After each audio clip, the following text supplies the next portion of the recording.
If you've watched anybody here, I know I should not ask this. Raise your hand. I'm just going to ask this to the men. Raise your hand if you have watched any Hallmark Christmas movie, Netflix Christmas movie, or, oh, all right. Yes, okay. How many raise your hand, ladies. How many of you watched a Hallmark Christmas movie this year? All right. It's almost even. It's almost even. Just a little bit more women than men have watched Christmas. I have. My daughter came home, and to be a good dad, I watched some shows with her, some Christmas shows. And they made me cry. They make you cry, don't they?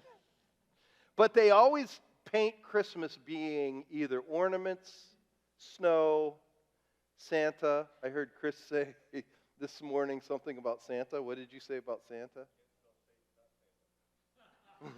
That wasn't from me. Did you hear what Chris said? Chris said you can't spell Satan without Santa. But that was Chris, not me. I'm trying to wake you up this morning. It's kind of like being in my living room with how many people are here today. So let's enjoy. But it just seems like the message that this is a true story, that Jesus came to Bethlehem to be born to save the sins of the world, is not a message that you'll see in any movie like that. It's not a message that people really sing about too often. They'll sing about it, but they won't really let it sink in. So I think the reason we come to church during Christmas time is to get back. I think people will come with their families is to get back, because we need that message in our life every day. And it's just sad in the world that we live in that they don't recognize how important the coming of Jesus Christ was into the world. So what we've done, starting 2 weeks ago, is we started to go through the book of Ruth. Because we believe that Ruth is it's a great way to talk about Christmas in a different way. Because it takes place in Bethlehem. It includes the lineage of David, where Jesus is from, but more than anything, it's about a redeemer. It's about a kinsman redeemer. This guy Boaz, who we introduced last week, is a guy who's able to help out Ruth and Naomi out of their plight and be their rescuer, their hero. And on the same day, during Christmas Day in Bethlehem, Jesus Christ came into the world to save us out of our plight and to be our hero. And it just so happens Ruth is in the lineage of Jesus Christ. And did you know Boaz, who is going to be born to Ruth, actually, Boaz and Ruth are related to Rahab. It's a weird thing. Rahab was that prostitute that allowed these spies to come in. She's their grandmother. So it's all kind of crazy. So if we could open up to the book of Ruth, we're going to see how God's plan works out in this small little story. We are on chapter 3, and the title is Scandal at the Threshing Floor. Chapter 1, we are in a famine is in the land. They are in a bad plight. Ruth and Naomi needed to get out of Moab, and they went back to Bethlehem. Chapter 2 was basically amber waves of grain. It was in the middle of the harvest. So they went from famine to bounty. However, this chapter is different. We are going to this place called a threshing floor, where they're going to take this bounty. The threshing floor is where they took the grain and they threshed it. They basically would pound it with rocks, let the grain come out, and then they would winnow the wheat where the wind would take the chaff away. And then they have this big mound of grain. And that's called the threshing floor. But there's a scandal going on. It's kind of risque. I don't know if I should read this for church. It's kind of hot. It's kind of like a Hallmark movie. Get ready. Get ready. Verse 1. One day, Ruth's mother-in-law, Naomi, said to her, "My daughter, I must find a home for you, where you will be well provided for. Now Boaz, with whose women you have worked, is a relative of ours. Tonight he will be winnowing barley in the threshing floor. That's what I just talked about. Winnowing barley is taking that grain and throwing it up in the air so the grain goes down because it's heavier, and the chaff is blown away by a gentle wind where they burn it later. That's what's happening. So tonight he'll be winnowing barley in the threshing floor. Wash, put on perfume, and get dressed in your best clothes. Then go down to the threshing floor, but don't let him know you're there until he's finished eating and drinking. I wonder what they're drinking. But it's church. When he lies down, note the place where he's lying. Then go and uncover his feet and lie down. He will tell you what to do. I'll do whatever you say, Ruth answered. So she went down to the threshing floor and did everything her mother-in-law told her to do. When Boaz had finished eating and drinking and was in good spirits, he went over to lie down at the far end of the grain pile. Ruth approached quietly, uncovered his feet, and lay down. In the middle of the night, something startled the man. He turned, and there was a woman lying at his feet. That's how it's written in the, you see that exclamation point? He turned, and there was a woman lying at his feet, like he's in shock. What? Who are you? He asked. I'm your servant Ruth, she said. Spread the corner of your garment over me, since you are my guardian redeemer of our family. The Lord bless you, my daughter, he replied. This kindness is greater than which you showed earlier. You have not run after the younger men, whether rich or poor. And now, my daughter, don't be afraid. I will do for you all you ask. All the people of my town know that you are a woman of noble character. Although it is true that I am a guardian redeemer of our family, there is another who is more closely related than I. Stay here for the night. And in the morning, if he wants to do his duty as your guardian redeemer, good, let him redeem you. But if he is not willing, as surely as the Lord lives, I will do it. Lie here until morning. So she lay at his feet until morning, but got up before anyone could be recognized. And he said, no one must know that a woman came to the threshing floor. He also said, bring me the shawl you are wearing and hold it out. When she did so, he poured into it 6 measures of barley and placed the bundle on her. Then he went back to town. When Ruth came to her mother-in-law, Naomi asked, how'd it go, my daughter? Then she told her everything Boaz had done for her. She added, he gave me these 6 measures of barley, saying, don't go back to your mother-in-law empty-handed. Then Naomi said, wait, my daughter, till you find out what happens. For the man will not rest until the matter is settled today. So that's chapter 3. It's an interesting little love story. Kind of, some of the details are a little sketchy, and we'll talk about them. But what are we to learn from this? I mean, this really has nothing to do with us. What are we to learn from this? But it does. But it does. And so what I would say, I think, this is going to explore a question that is very personal to all of us. And it's one we have to wrestle with. It's one you're going to wrestle with when you raise your kids, when you yourself have a decision to make, and just every single day of life. And the question is this. Is God's will accomplished? By meaning accomplished, moved forward, performed. Is it accomplished by just chance happenings, just que sera, sera, or my choice, my actions, my decisions? So by chance, I'm saying, should we see as Christians, since God's in charge, and since he's in charge, he's going to do what he wants to do. He's sovereign, so basically life is like fate. I'm just a pawn, that God moves around at his own pleasure, and he's just going to do what he wants to do. In fact, we kind of talked about that last week. Last week we said that often coincidence is providence. Do you remember Ruth just so happened to go gleaning in the field where Boaz, her kinsman redeemer, was? It just so happened.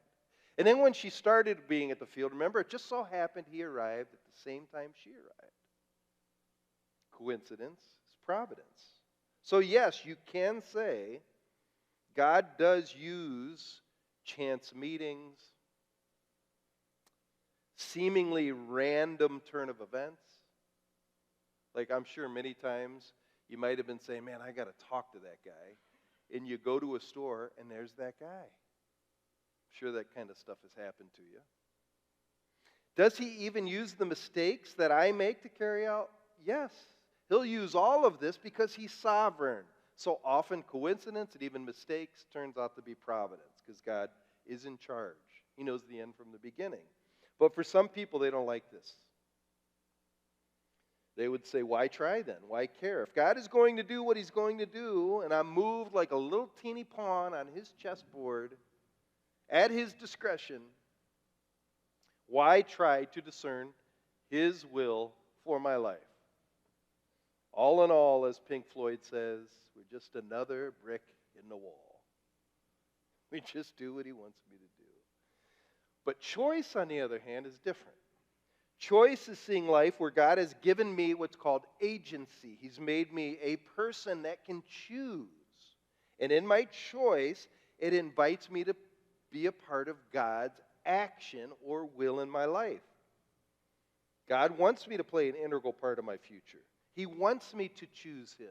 He wants me to want to live for him. He wants me to want him.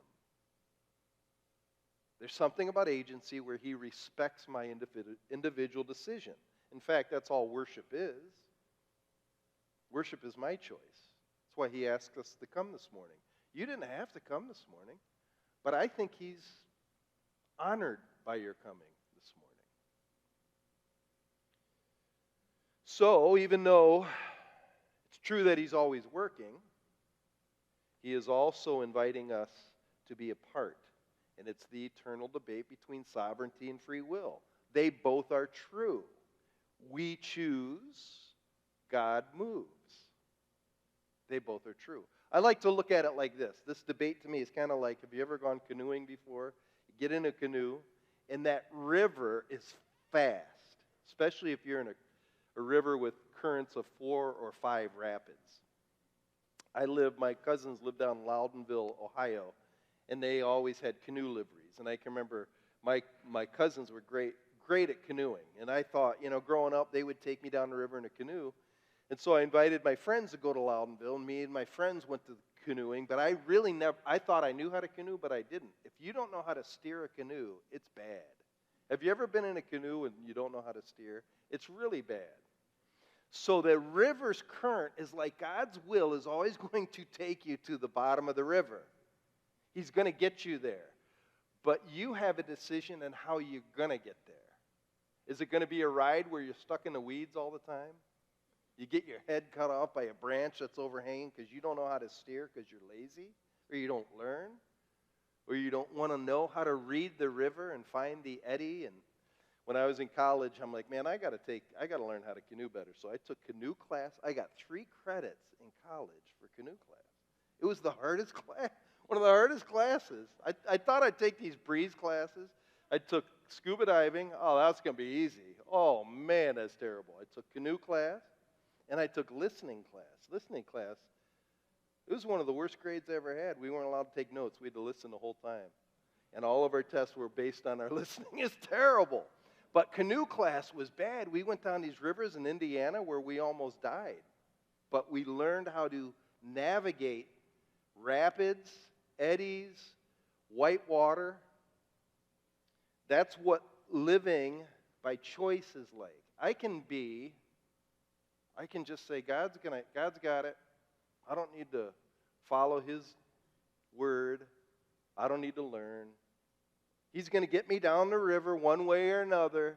Are you sure you want to go the way that your boat's just going to take you? That to me is the difference between choice and chance. They both are true, but you do matter. Which goes into the 3 parts. The first one is Naomi's mind. She did have a part to play. She was not going to, for 1 second, let chance lead her. Starting in verse 1 through 5, one day Ruth's mother-in-law said to her, "My daughter, I must find a home for you." She needed to devise a plan because she wanted something. So, what does she want? She wants to survive, because remember there was a famine in the land. She wanted to survive, but more than that, she wanted to thrive. She wanted a grandbaby. She wanted a heritage for her dead husband. She wanted to live, yes, but she wanted to thrive. She wanted life to be great.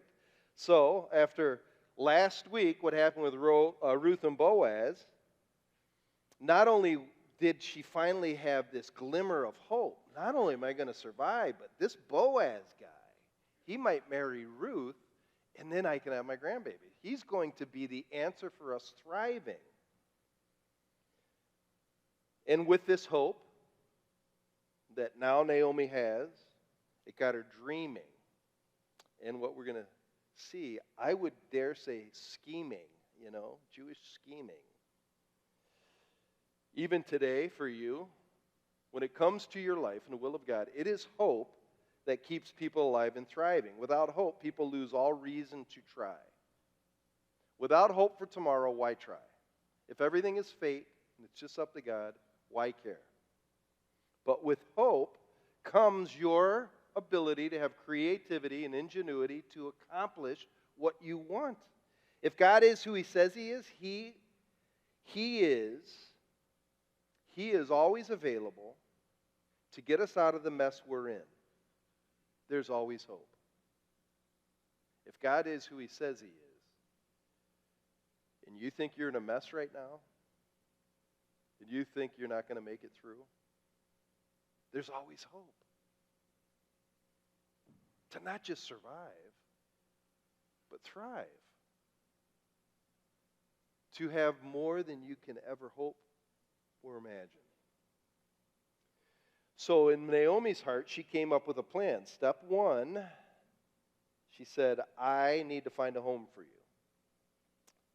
She knows for her and Ruth to be okay, they need to find a home where somebody provide for her. Step two, that answers Boaz, verse 2. Now, Boaz, with whose women you have worked, is a relative of ours. Tonight he'll be at the winnowing barley in the threshing floor. And step three, she's saying, now's the time. So she has been scheming in her mind to say, I want to take care of Ruth. Boaz is the answer, and now is the time. So her plan's a little weird. She wants him to seduce Boaz. So verse 3. He's going to be at the threshing floor, and so what that means is the harvest has come in. And they say this is actually a time of celebration. All of the harvesters are usually threshing the floor. It's a hard job. They need to stay by the wheat so nobody steals it or the barley. So they sleep there, but they're also having just celebrations for the harvest. And she's like, this is the happiest time of the year. This is the best time to approach Boaz. So here's what you need to do. Wash. That means make yourself as presentable and alluring as possible. Put on perfume. Uh-oh. My wife used to tell me back in the 70s and 80s in the Baptist church, you had to be very careful with perfume and any lipstick that wasn't flesh color.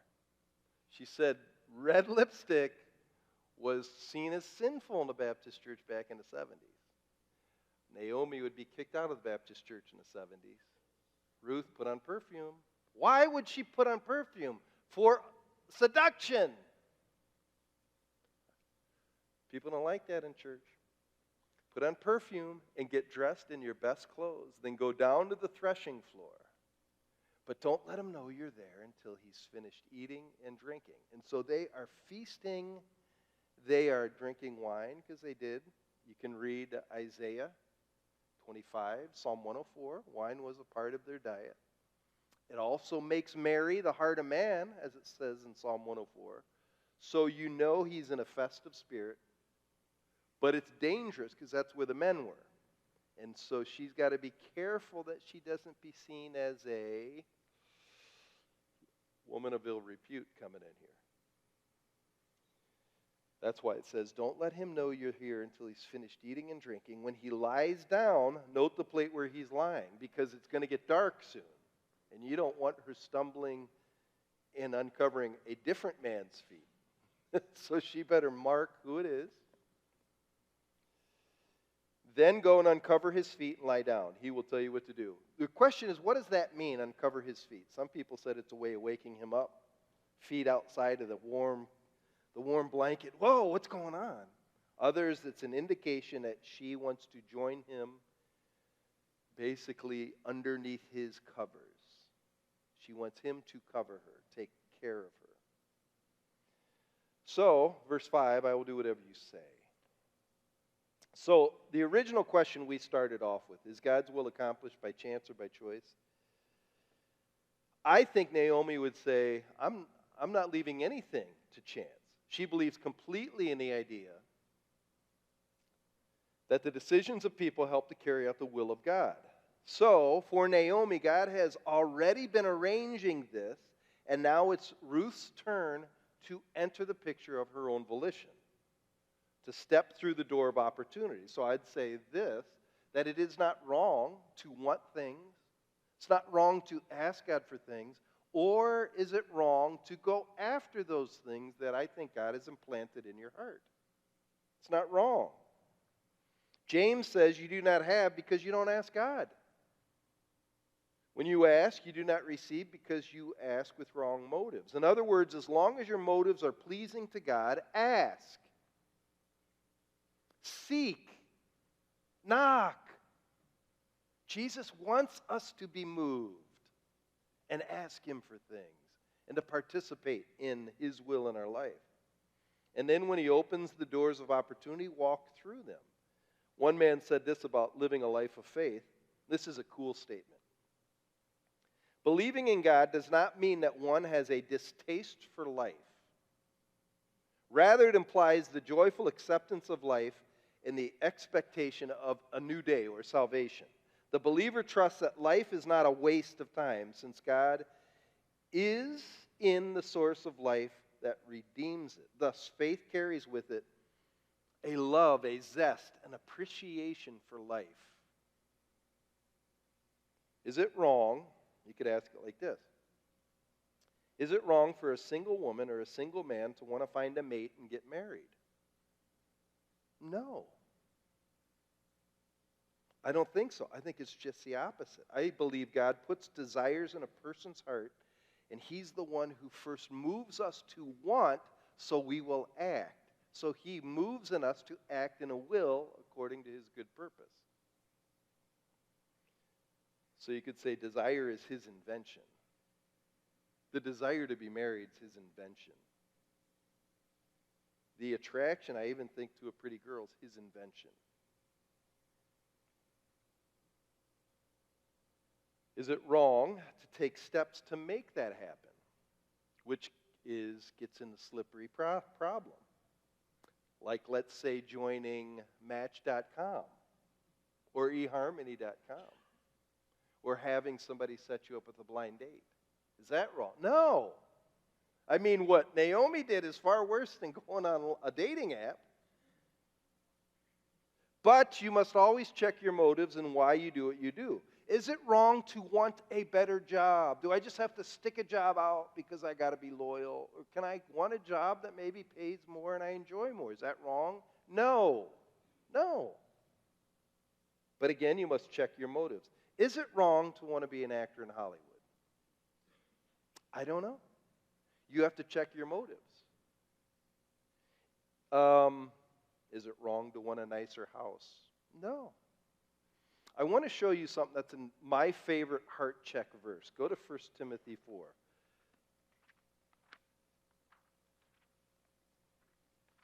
I'm sorry, it's 1 Corinthians 4. Go to 1 Corinthians 4. And I call this the heart check verse.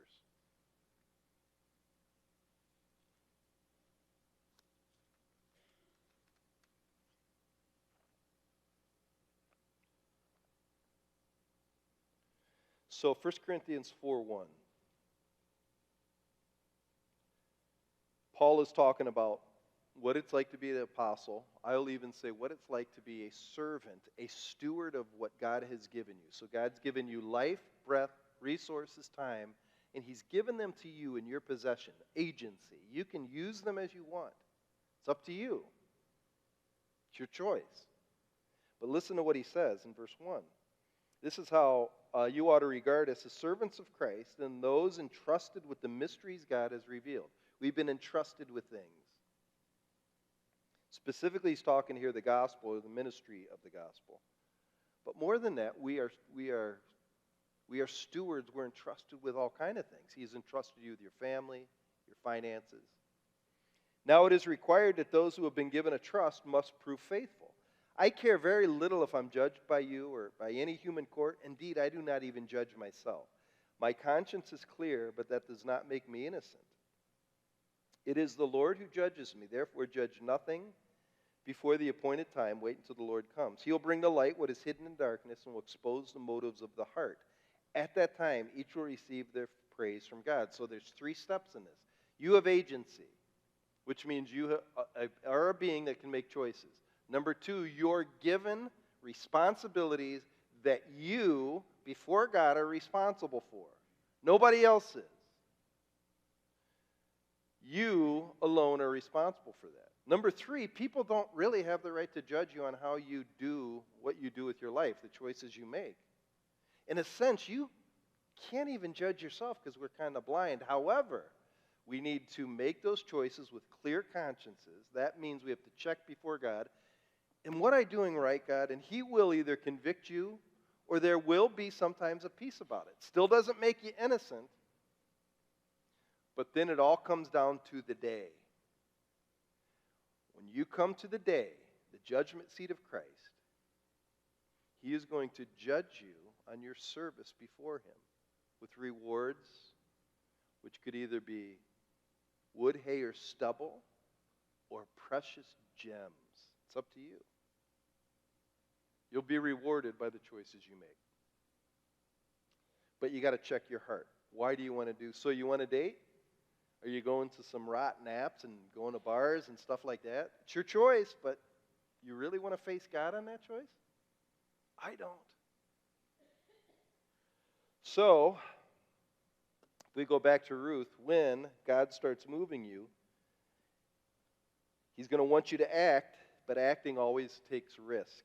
Ruth had to go do. Would you want to do this? I mean, this would be terrifying. You got to doll yourself up and sneak in there.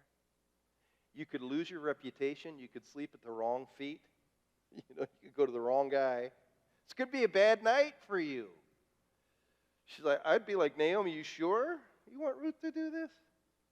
But Ruth trusts Naomi and God, so she risks. It's like the Christmas story where Joseph was asked to take Mary as his pregnant wife, even though he never slept with her. That's faith. I think all of us want things, in my mind, to come easy. With the original question, is God's will accomplished by chance or by choice? In some ways, I wish it were only chance, because that would mean all I'd have to do is sit around, do nothing while God does all the work. He'll take care of me. But because He respects me and wants me to experience joy, He invites me to be included in accomplishing His will. It takes much more risk and overcoming fear, but it also gives a person so much more appreciation for things when you work and strive than just sit and expect. To me, I think one of the biggest problems in the Christian church is our emphasis on grace. We're saved by grace, not by works. So we trash works and we just live by grace. But grace is given to us so we can work. Grace is given to us so now we can work. And we become workmen that need not be ashamed.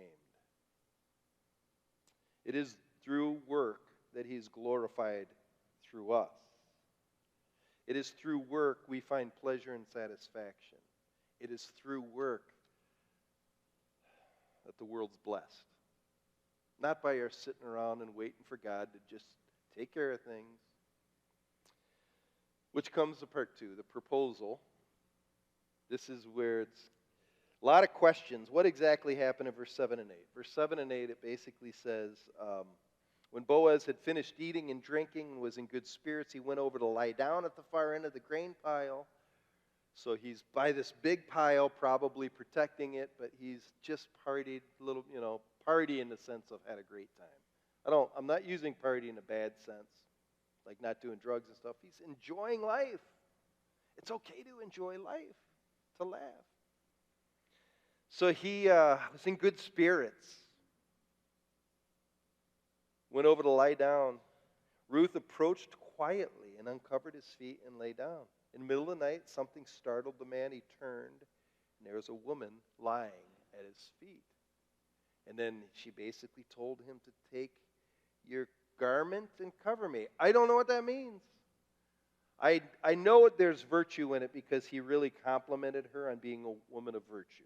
So nothing risque went on. It's weird to read all the commentaries, though, because what they're basically going to say is, we're not sure.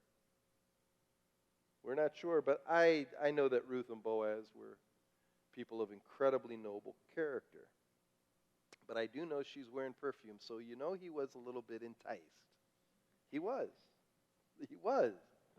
Makes people nervous to talk about that. Robert Hubbard says about verse 9, this is a cool statement. Ruth, actually, in verse 9, it's coming up, I'm your servant Ruth, spread the corner of your garment over me. Ruth is asking in this moment for Boaz to be the answer to her and Naomi's prayer. Will you answer our need? Will you rescue us? It's an interesting statement, but I think we can take this even a step further, this moment here. Just like this story is being shrouded in dark, one writer said there is no chattering neighbors in this part of the story, or gawking field hands like chapter 2. Darkness seems to be in the background, and it's just them two. And to me, this is exactly like your prayer with God. Faith and prayer is shrouded in this mystery of personal intimacy that we're kind of allowed in here, but we're really not sure exactly what's going on. It's between Boaz and Ruth. When I go to God in prayer, it's shrouded. It's an encounter between me and my God. It is intimate. I share with God my deepest desires and lay out all that's in my heart before Him.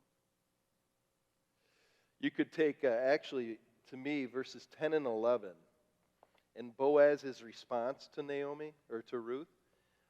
I think it's the response Jesus has to us when we go to prayer with Him. When we go to our prayer closet, we close everybody else off, and we start talking to Him. I think Jesus feels the same way Boaz does in verse 10. Listen to what it says. The Lord bless you. Like, wow, I'm so glad you're here in prayer. This kindness, meaning your willingness to come and approach me to be your Redeemer, you want me to rescue this kindness is greater than what you showed earlier. You have not run after the other younger men, whether rich or poor. You're coming to me, Jesus says, for prayer, to rescue you. You're not going to the world to find your answers. You're coming to me. I think He loves that. And now, my daughter, my son, don't be afraid. I will do for you all you ask. That's prayer. Like, wow. Think exactly how Jesus feels when we pray with Him. It's a combination of both mystery and intimacy. It's prevalent through the whole Christmas story. Joseph had a dream, and God talked to him through an angel in a dream. It was at night. Same with Mary. An angel approached her. Gabriel came to her. It's her and the angel. Nobody else was there. Happened to me on this highway in Mentor, Ohio, Highway 44 at the age of 23. I had an encounter with God where God said, Chris, do you want me or not? I need you, God. I need you to forgive me. I need you to rescue me. and he took me. And to me, every true Christian will have an encounter with God that is shrouded in mystery and intimacy. And if you've never had that with God, are you sure you know him? Where there's times you go to him in secret prayer and you cry out to him and say, God, I need you. I'm dying. Or I need my kids, they need this. Can you help me? And there is this sense where, just like Boaz, they're like, I'll do all you ask. Don't worry about it. And you leave knowing he's got it in his hands. I often say it's one of my favorite phrases. I learned it from a teacher at Moody. One of the biggest sins we have, we go to prayer, we throw our prayers at Jesus' feet, and then we pick them up when we're done praying and still carry them. It's the worst sin you could do. I love this quote. Listen to this quote. It is one thing to merely believe in a reality beyond the senses, and another to have an experience of it. It is one thing to have ideas of the holy, and another to become consciously aware of it as an operative reality, intervening in the phenomenal world, meaning real relationship with God. There's an intimacy that actually touches you. It's not just ideas. It's true life. Have you ever experienced this? Where the gospel message is being impressed upon your heart, and you must do something about it. Really, people come for Christmas, and I know a lot of people at Christmas time, it's like, I need to renew my relationship with Christ, because you just know he's impressing it upon you at this time. They want to know if the same baby we sing about is actually alive and in my life. Which brings us to the third part, patience. Verse 16 to 18, this is the hardest part. When Ruth came to her mother-in-law Naomi, how did it go, my daughter? Then she told her everything Boaz had done for her and added, he gave me these 6 measures of barley. It's the answer to her immediate prayer. Jesus gives us immediate answers, but not all the time. He says sometimes wait for the big answer. Don't go back to your mother-in-law empty-handed. Then Naomi said, wait, my daughter, until you find out what happens. And this is the coolest phrase, for the man will not rest until the matter's settled today. So after you have done everything you can, you've schemed, you've made your plans, you've done your choices, you need to wait. Ruth carried out the plan. Now it's your turn to just trust. It's the hardest part. Psalm 27:4, wait for the Lord and be strong, and let your heart take courage. Wait for the Lord. It's like being in the army. Hurry up and wait. Get it all done and then wait for God to answer. Exodus 14:14, the Lord will fight for you. You need only to be still.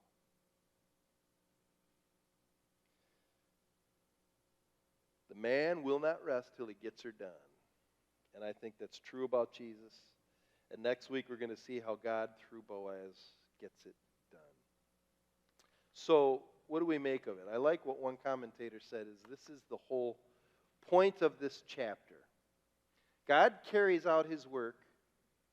God accomplishes his will through believers, those who are willing to live by faith, who sees unexpected opportunities as gifts from God, as doors that I need to walk through and not just sit passively. If there's one horrible thing that COVID has done to people, I think there's something that happened in 2020 which gave people an excuse not to try anymore, to dream, to risk, to venture out. I'd rather sit at home and be safe than to try. And I think COVID has really done something in us where risk is not in us. Where I think what Ruth did, it was audacious. It was gutsy. She could have been kicked out of the whole community. What if she said it'd be easier not to take the risk and hopefully Boaz would just figure it out on his own? I don't know. I don't know. Maybe Boaz would have, but maybe not. But because she did, we have this little teeny book that we're reading 3,000 years later after these events happened. It's crazy to me. Here's my final question for you. Do you take risks? If God puts something in your heart, do you want something? Do you try? Do you make plans to try? Do you even venture out? If not, why not? Do you have a personal relationship with God where He can lead you and through the Holy Spirit motivate you to try? I don't know, like sometimes, I tell you guys this a lot. I remember going to, like, there's a couple preachers, every time they preached, like it's like heaven came down. And sometimes I wish I was that kind of preacher where when you come, you're like, man, heaven came down. I'm just more honest with you. I'm a lazy person. And I don't like to try. I like God to take care of me. But sometimes I realize we are given this life today. I was at another funeral yesterday. We're given this life today. And it's our time to try. Risk. Give it a chance. Because I think it's through people who, by faith, step out that God really uses. This is a strange story, I know. Christmas is a time of year when we get tired. Why not step out and invite some people over maybe you never have before? Call somebody up you haven't talked to in a long time. Make Christmas different. I don't know. I hope you learned something today.